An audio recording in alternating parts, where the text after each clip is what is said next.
Recording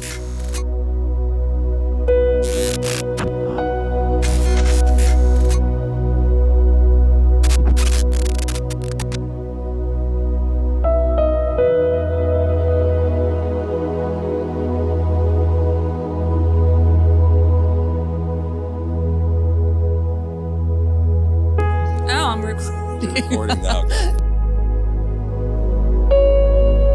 We are at the World Freedom Rally in Winnipeg on a beautiful Saturday, July 24th.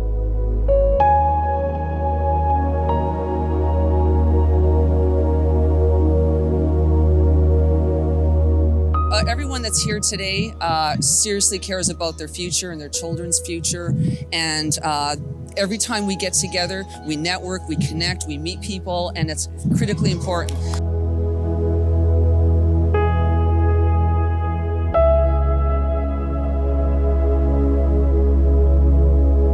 Hi, I'm Shadoe Davis from the Shadoe Davis Show, weeknights at 8 o'clock Central, and the show began as kind of an entertainment sort of news information show, just talking about the daily stuff.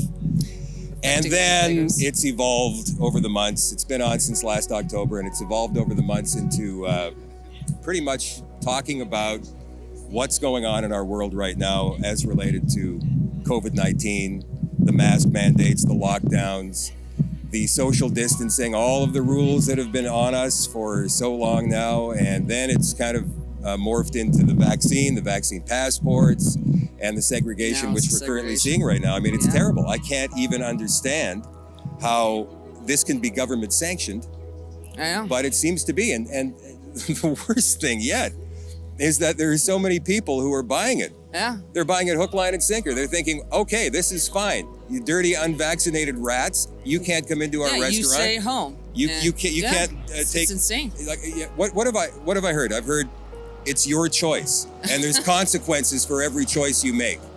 Well, that does not coincide with the Charter of Rights and Freedoms, where every Canadian is supposed to be treated equal under the law.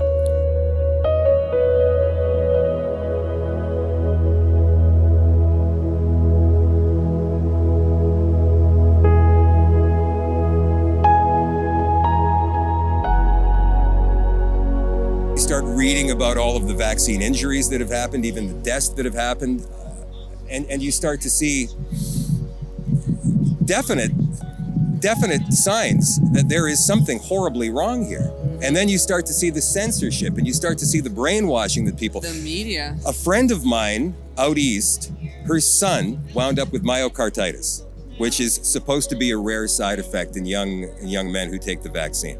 So for 7 days, he was in the hospital with an inflamed heart, which is a very serious condition. How old is he? 17. Wow. And at zero risk, by the way, of having any sort of bad outcome with COVID-19. At any rate, what she wrote in her Facebook post was absolutely amazing to me, and I've seen this before. He had the injury, 7 days in the hospital. His mother asked him if he would do it again, and he said, absolutely, I would, in a heartbeat.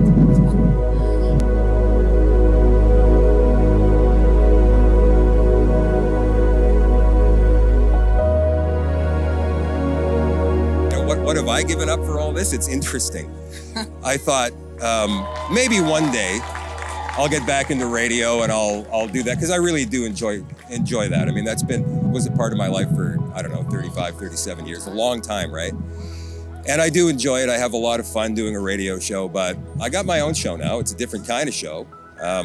It's on every night at 8 o'clock Central. It's on Facebook. I want to expand it to more platforms. And I don't think that I would be accepted back into the radio industry because of what I've been saying. If I were working on radio today with the things that I've been saying, I probably would have been fired in 24 hours.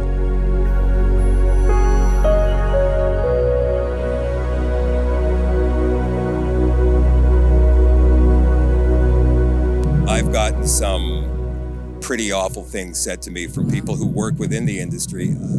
I look at them as all brainwashed. They're in some kind of a trance, or they have been forced to say the things that they're saying publicly from their corporate masters. in Toronto. No, I know it for a fact it is, because I do know many people still within the industry here in town and across the country, and I know what the meetings have been like. And I do know that there are people who stand against all of this, but they are in a position where they're standing in a meeting or watching on a meeting on Zoom with 30 or 40 other people, and they have to kind of nod their head in agreement with everybody else, because if they don't, they might be singled out.